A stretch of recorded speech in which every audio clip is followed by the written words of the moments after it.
बिस्मिल्लाहिर्रहमानिर्रहीम अस्सलाम वालेकुम। आज का हमारा टॉपिक रीनल के रिलेटेड है। रीनल फंक्शन टेस्ट कि रीनल में कौन कौन से टेस्ट परफॉर्म किए जाते हैं, कब किए जाते हैं और कैसे किए जाते हैं। रीनल फंक्शन टेस्ट को बेसिकली दो पार्ट्स में हमारा सेशन होगा। एक पार्ट में वीडियो ज़रा थोड़ी सी लेंथी हो रही थी, इस वजह से इसको दो पार्ट में डिवाइड किया है हमने। अच्छा, इसमें हमने जो डिस्कस करना है वो एक तो रीनल टेस्ट के हवाले से कि रीनल में कौन कौन से टेस्ट हैं उसकी लिस्ट एक आपसे डिस्कस की जाएगी।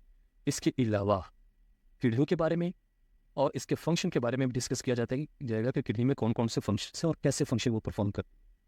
इसके अलावा रीनल रिलेटेड टेस्ट जो हैं उनमें डिफरेंस क्या है। कुछ यूरिन में टेस्ट होते हैं, कुछ ब्लड में टेस्ट किए जाते हैं। तो यूरिन में क्यों होते हैं और कब करवाए जाते हैं, ब्लड पे टेस्ट क्यों करवाए जाते हैं, और इनके आपस में हम इंशाल्लाह रिलेशन जो है वो भी डिस्कस करेंगे। इसके अलावा हम डिफरेंट टेस्टों को डिस्कस करेंगे कि वो ब्लड में या वो रिजल्ट जो है उनके अबनॉर्मल क्यों हो जाते हैं किडनी की वजह से, और उनकी नॉर्मल वैल्यूज़ क्या है और मेथडोलॉजी क्या है। ये सारी चीज़ें इंशाल्लाह हम आज के टॉपिक में डिस्कस करने जा रहे हैं। एंड तक हमारे साथ रहिएगा ताकि हम अच्छे अंदाज से इसको डिस्कस कर सकें। बहुत शुक्रिया जी। शुरू करते हैं। सबसे पहले रीनल टेस्ट में टेस्ट कौन से परफॉर्म होते हैं। List of test for renal evaluation कि रीनल के प्रॉब्लम्स को डिटेक्ट करने के लिए, उसको देखने के लिए, मॉनिटर करने के लिए कि आया हमारे की जो किडनीज़ हैं वो ठीक काम कर रहे हैं या नहीं। इसको मॉनिटर करने के लिए लेबॉरेटरी टेस्ट की ज़रूरत पड़ती है। इसमें कुछ ब्लड टेस्ट भी होते हैं और कुछ यूरिन टेस्ट भी होते हैं। ब्लड टेस्ट में ब्लड यूरिया है, ब्लड यूरिया नाइट्रोजन है, क्रिएटिनिन टेस्ट है, इलेक्ट्रोलाइट्स के टेस्ट भी शामिल इसमें, यूरिक एसिड है, फॉस्फेट है। ये ब्लड में से टेस्ट परफॉर्म किए जाते हैं। जो यूरिन के टेस्ट परफॉर्म किए जाते हैं इसमें यूरिन एनालिसिस है, क्रिएटिनिन क्लियरेंस है, इनुलिन क्लियरेंस है, यूरिया क्लियरेंस है, GFR है, ग्लोमेरुलर फिल्ट्रेशन रेट है इसको बोलते हैं। प्रोटीन के टेस्ट हैं, प्रोटीन और मैक्रोएल्बुमिन यूरिया, ये दोनों टेस्ट प्रोटीन के ही होते हैं। कंसंट्रेशन टेस्ट है और डाइल्यूशन टेस्ट है। ये तमाम टेस्ट जो हैं ये सारे के सारे रीनल की एवेल्यूएशन में करवाए जाते हैं डिफरेंट सिचुएशंस में। अब हमें कैसे पता चलेगा कि ब्लड के टेस्ट कब किए जाते हैं और यूरिन के टेस्ट कब किए जाते हैं। हमें कैसे पता चलेगा कि RFT में यूरिया और क्रिएटिनिन ये कब टेस्ट परफॉर्म करवाने हैं, यूरिक एसिड कब टेस्ट जो ना वो लैब को एडवाइस करनी है कि आप यूरिक एसिड करें, या यूरिन के जितने भी टेस्ट हैं ये कब करवाने चाहिए। इन चीज़ों को समझने के लिए, इन टेस्टों को और इनमें जो फ़र्क है इसको समझने के लिए हमें किडनी की तरफ जाना पड़ेगा। किडनी के बारे में थोड़ी सी मालूमात लेनी पड़ेगी कि किडनी के काम कौन कौन से हैं, किडनी क्या क्या काम करती है और वो काम कैसे करते हैं। तो चलते हैं किडनी की तरफ, किडनी की डिस्कशन करते हैं ताकि हम इन टेस्टों को अच्छे अंदाज से अंडरस्टैंड कर सकें। कुछ किडनी के बारे में जनरल इन्फॉर्मेशन है कि आमतौर पर दो किडनी हमारी बॉडी के अंदर मौजूद होते हैं जो बीन शेप्ड होते हैं। ये रिब के थोड़ा सा नीचे राइट और लेफ्ट साइड जो स्पाइन की है उसके ऊपर मौजूद होते हैं। एक नॉर्मल और अडल्ट पर्सन का जो किडनी है वो आमतौर पर 12 सेंटीमीटर उसकी लेंथ होती है, उससे हाफ उसकी विड्थ होती है और विड्थ से हाफ उसकी थिकनेस होती है। ठीक है? और इसका वेट जो आमतौर पर है वो 150 ग्राम जो है वो होता है। ये इंतहाई पावरफुल और इंतहाई अहम ऑर्गन होता है बॉडी के अंदर, और ये ऑर्गन बॉडी के उन ऑर्गन में शुमार होता है इसका भी जो हर वक्त काम में लगे रहते हैं। जैसे हमारा दिल हर वक्त काम करता रहता है, ब्लड को पंप करता रहता है, दिल ब्लड को पंप करता रहता है हर वक्त, और जो हमारे किडनी हैं ये ब्लड को साफ़ करते रहते हैं। इसमें जो इम्प्योरिटीज़ है वो साफ़ करते रहते हैं जो किडनीज है हमारी, ये हर वक्त वर्किंग में रहते हैं। तो दिल भी हर वक्त वर्किंग में रहता है, हमारे किडनी भी हर वक्त जो है वो काम करते रहते हैं। लिहाजा चाहिए तो ये कि जितना हम जो अपनी कंसंट्रेशन हार्ट को देते हैं, जितना हम अपने दिल का ख्याल रखते हैं, उतना ही हमें अपना किडनी का भी ख्याल रखना चाहिए। क्यों? क्योंकि किडनी, दिल तो हमारे वक्त दिल की बातें करते रहते हैं, किडनी की बात तो करते नहीं है। हाँ, किडनी की बात तब होती है जब खुदा न खास्ता किडनी में कोई प्रॉब्लम शुरू हो जाए, या किडनी अपनी अहमियत बताना शुरू कर दी, मैं भी हूँ आपकी बॉडी के अंदर, मेरा भी कोई ख्याल रखना चाहिए आपको। तब हमें जाकर किडनी का एहसास होता है, ओह माय गॉड किडनी भी हमारे बॉडी के अंदर मौजूद है। तो लेकिन तब तक बड़ी जो एक कम्प्लेक्स सिचुएशन हो चुकी होती है। तो इससे पहले कि खुदा न खास्ता कोई पर्सन जो है वो कम्प्लेक्सिटी की तरफ जाए, उससे पहले हमें किडनी का ख्याल ज़रूर रखना चाहिए। इसका ख्याल क्यों रखना चाहिए? क्योंकि ये एक बहुत अहम ऑर्गन है और बहुत अहम जो है वो काम जो है बॉडी के अंदर सर अंजाम दे रहा होता है। कौन कौन से काम बॉडी के अंदर करता है? ये एक काम नहीं कर रहा होता, एट अ टाइम मल्टीपल जो है टास्क जो है वो अपने अचीव कर रहा होता है। फॉर एग्जाम्पल, ये बॉडी के अंदर जो हमारा ब्लड सर्कुलेट कर रहा था उसमें से वेस्ट प्रोडक्ट को रिमूव करता है, एसिड बेस को बैलेंस रखते हुए पीएच को मेंटेन रखता है, इलेक्ट्रोलाइट को मेंटेन रखने में अहम किरदार अदा कर रहा होता है, बीपी को मेंटेन रख रहा होता है, ये हमारे ड्रग्स को हमारी बॉडी से रिमूव कर रहा होता है। बॉडी के अंदर फ्लूइड है या वाटर है, उसको बैलेंस रखता है, बॉडी को डिहाइड्रेशन से बचाता है। ये कुछ हार्मोन भी ये प्रोड्यूस कर रहा होता है, जैसे कि विटामिन डी की एक्टिव फॉर्म प्रोड्यूस करता है, जो कि हमारी स्ट्रॉन्ग और हेल्दी बोन्स के लिए बड़ा ज़रूरी होता है। देखिए कितनी ज़्यादा काम कर रहा होता है, और हमें तो जो भी इसकी तरफ उतनी ज़्यादा देनी चाहिए। कभी आपने सोचा है कि अगर खुदा न खास्ता किसी के जो किडनीज हैं वो काम करना छोड़ जाएं, तो बॉडी पे उस पर क्या क्या असरात पड़ेंगे? बहुत ही खतरनाक असरात हैं। देखिए कितने खतरनाक असरात हैं। एक तो ये ब्लड प्रेशर जो है ना हाई रहना शुरू हो जाएगा, अनीमिया की सिचुएशन पैदा हो जाएगी, क्योंकि रेड सेल काउंट जो है वो लो हो जाएगा। बोन्स वीकर होनी शुरू हो जाएगी, क्योंकि विटामिन डी की एक्टिव फॉर्म जो ये प्रोड्यूस कर रहा है वो उसकी प्रोडक्शन इफेक्ट होगी। नर्व डैमेज हो सकती है, प्योर न्यूट्रिशनल हेल्थ की सिचुएशन हो सकती है। हार्ट जो है उसकी डिजीज़ जो है वो रिस्क पे चला जाएगा, हार्ट रिस्क पे चला जाता है, जिसका हम बहुत ज़्यादा ख्याल रख रहे होते हैं, वो भी अफेक्ट हो सकता है इससे। ब्लड वेसल जो है वो उसकी डिजीज़ प्रोड्यूस हो सकती है, और जो ब्लड प्रेशर है वो अक्सर हाई रहना शुरू हो जाएगा। ठीक, कितनी डेंजरस किस्म की डिसीज़ जो है वो बॉडी के अंदर डिवेल्प होनी शुरू हो जाती हैं, अगर खुदा ना खास्ता किडनी प्रॉपर काम ना कर रहे हों तो। किडनी बेसिकली है क्या? हर किडनी में मिलियंस की तादाद में नेफ्रॉन मौजूद होते हैं, जो कि किडनी का बेसिक फिल्टर यूनिट कराते हैं, और उनको नेफ्रॉन कहा जाता है। नेफ्रॉन में एक फिल्टर और ट्यूब्यूल्स होते हैं। फिल्टर को ग्लोमेरुलस कहते हैं। ग्लोमेरुलस कैपिलरीज का एक क्लस्टर होता है, एक बाल की शक्ल के अंदाज में, बॉल के अंदाज में से ये क्लस्टर बना लेते हैं, जो कि ग्लोमेरुलर कैप्सूल के अंदर मौजूद होता है। ग्लोमेरुलर कैप्सूल जो है इस गुच्छे को, इस क्लस्टर को कवर कर लेता है, जो कि ग्लोमेरुलस कहलाता है। ब्लड वेसल जो डिवाइड होती रहती हैं और इंतहाई छोटी हो जाती हैं, इनको कैपिलरीज कहते हैं। और ये कैपिलरीज नेफ्रॉन के गिर्द एक जाल सा बना लेते हैं, या नेफ्रॉन को, या जो ट्यूब्यूल्स हैं उनको अपने अंदर जकड़ लेते हैं।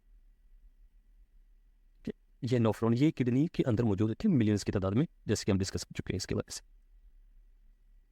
अब देखते हैं यूरिन की फॉर्मेशन। ये हम देख रहे हैं कि यूरिन जो किडनी है वो काम कैसे कर रहा है और क्या काम कर रहा है। समझना हमने क्या है, समझना बेसिकली इन्फॉर्मेशन हम इसलिए डिस्कस कर रहे हैं ताकि हम इसके जो किडनी के टेस्ट हैं उनको अंडरस्टैंड कर सके कि कौन सा टेस्ट किडनी के कौन से फंक्शन को इंडिकेट कर रहा होता है। ब्लड हर नेफ्रॉन में फ्लो करता है और ग्लोमेरुलस में एंटर होता है। ग्लोमेरुलस में एंटर से पहले थोड़ा सा डिस्कस करने कि जो यूरिन फॉर्मेशन है ये आमतौर पर 2-3 स्टेप्स में इसको डिवाइड कर सकते हैं, इसको आसानी से समझने के लिए। पहले प्रोसीजर को ग्लोमेरुलर फिल्ट्रेशन कहते हैं। दूसरा फीचर जो है प्रोसीजर ट्यूबुलर रीअब्सॉर्प्शन कहलाता है, और थर्ड जो स्टेप है वो ट्यूबुलर सिक्रीशन कहलाता है। अब इनमें फ़र्क क्या है, ये कैसे काम कर रहे होते हैं, और ये प्रोसीजर है क्या क्या, इसके बारे में हम पढ़ते हैं। जैसे कि हमने डिस्कस किया कि ब्लड हर नेफ्रॉन में फ्लो करता है और ग्लोमेरुलस में एंटर होता है, और ये बोमैन कैप्सूल को में कवर होता है ग्लोमेरुलस। जब ब्लड ग्लोमेरुलस से पास होता है तो यहाँ ब्लड फिल्टर होता है। ब्लड में मौजूद वाटर, इसमें मौजूद सॉल्वेंट और वेस्ट प्रोडक्ट के मॉलिक्यूल्स का साइज इंतहाई छोटा होने की वजह से फिल्टर से गुजर जाता है। अच्छा, water, maximum water pass out हो गया, उसके बाद क्या होता है? Next step tubular reabsorption. Tubule में से वाटर और कुछ ज़रूरी एलिमेंट्स वापस ब्लड में रिटर्न हो जाते हैं, जिसको ट्यूबुलर रीअब्जॉर्प्शन कहते हैं। ओके, 2 स्टेप हो गए। तीसरा स्टेप, वेस्ट प्रोडक्ट में से ड्रग्स हैं और कुछ एलिमेंट्स हैं, ये ब्लड से वापस फिर ट्यूब्यूल में रिटर्न हो जाती हैं, ट्यूब्यूल में आ जाते हैं, जो यूरिन का हिस्सा बन जाते हैं। इस तीसरे वाले जो प्रोसीजर है इसको कहते हैं ट्यूबुलर सिक्रीशन। 3 स्टेप। ठीक है, इस तरह डेली बेस पे जो यूरिन है जब फ्लो कर रहा होता है, बार बार फ्लो कर रहा होता है, तो वो तकरीबन 180 litre per day blood flow करता है किडनी में से, और 180 लीटर में से सिर्फ और सिर्फ 1.5 से लेकर 2 लीटर तक पर डे यूरिन जो है वो प्रोड्यूस होता है, यूरिन बनता है। 180 लीटर में से आप ये समझ लें कि 1.5 से 2 लीटर तक जो ब्लड जो है वो होता है, बाकी रिटर्न ब्लड वापस अपना फ्लो करता रहता है। अब आते हैं दोबारा टेस्टों की तरफ। हमने अंडरस्टैंड कर लिया कि किडनी कैसे काम कर रहे हैं एक ओवरऑल एक शॉर्ट डिस्कशन के साथ। अब हमने पहले देखा कि कुछ हैं ब्लड के टेस्ट और कुछ हैं यूरिन के टेस्ट। ब्लड के रिलेटेड जो टेस्ट हैं वो तब करवाए जाते हैं जब रीनल डिजीज़ को असेस करना हो कि जो डिजीज़ है ये कितना जो है किडनी को अफेक्ट कर चुके हैं। तो डिजीज़ जानने के लिए कि कितनी डिजीज़ बढ़ गई है, इसको असेस करने के लिए ब्लड के टेस्ट करवाए जाते हैं। और रीनल की फंक्शनैलिटी, जो उसके डिफरेंट पार्ट्स हैं, उनके फंक्शंस को चेक करने के लिए कि वो काम कैसे कर रहे हैं, काम कितना कर रहे हैं, कम कर रहे हैं, ज़्यादा कर रहे हैं, किस लेवल का काम कर रहे हैं, उसके वर्क को, नेफ्रॉन्स के वर्क को मॉनिटर करने के लिए, असेस करने के लिए जो टेस्ट करवाए जाते हैं वो आमतौर पर यूरिन के टेस्ट होते हैं। जैसे कि ग्लोमेरुलर फंक्शन को चेक करने के लिए क्लियरेंस के टेस्ट करवाएंगे, जैसे कि हमने लास्ट टाइम पढ़ चुके, क्लियरेंस के 2-3 टेस्टों के नाम मैंने लिखा हुआ है। ग्लोमेरुलर परमिएबिलिटी को चेक करने के लिए, उसको देखने के लिए जो टेस्ट कराया जाता है वो प्रोटीन के टेस्ट हैं।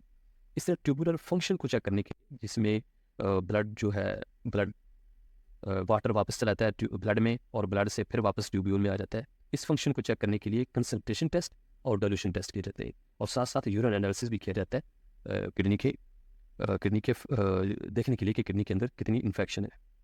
ठीक है, होपफुली अब किडनी के काम है उसको समझते हुए, उसको माइंड में रखते हुए हम इन टेस्टों में अच्छे अंदाज से डिफ्रेंशिएट कर सकते हैं।